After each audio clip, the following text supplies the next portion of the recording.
Hello everyone, this is episode 2 of discovering one of the hardest mathematical hypotheses of all time, Riemann Hypothesis. At this episode we will go 2000 years from now and meet Euclid of Alexandria. Plato, the greatest philosopher, opened Geometry Academy in Greece. At that time, mathematicians were not considered as mathematicians, they were considered as philosophers. So when philosopher Plato opened the first academy in Greece, after a few days, Euclid of Alexandria joined the academy. And after some years, Euclid published his first book called The Elements. The Elements was the gathering information of all the geometric achievements that other mathematicians have came up to. So the Elements became the most popular book of Euclid, and it was also the most popular book in the world. Till now, most wide printed book of all time, only after the Holy Quran and the Holy Bible. In fact, Dostoevsky even wrote in his book Brother Karamazov that God built the earth by Euclid's geometry. So how does it connect to Riemann hypothesis and to prime numbers itself? So Euclid was one of the mathematicians who worked with prime numbers, and he proved that there are infinitely many prime numbers. How does he prove it? Let's see an example. Let's say n is a number and is made up of prime numbers such as 2, 7, 11, and plus 1, which is equals to 155.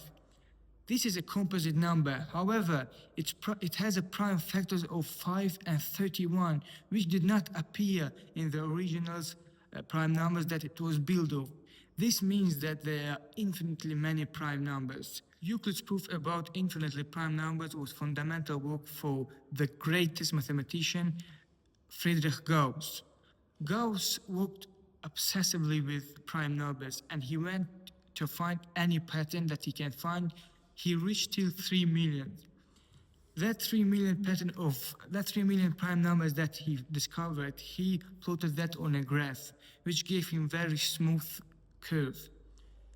Gauss looked at that curve and spotted that he has already seen this kind of graph, which was a logarithmic integral function with a formula of 1 over ln x. So Gauss discovered that if he plots that prime function, and if he goes any point on that curve, the proportion of that there will be prime number from right or left side of the point is proportionally 1 over ln x, which made a huge discovery in a mathematical world. And that's what we call Gauss conjecture.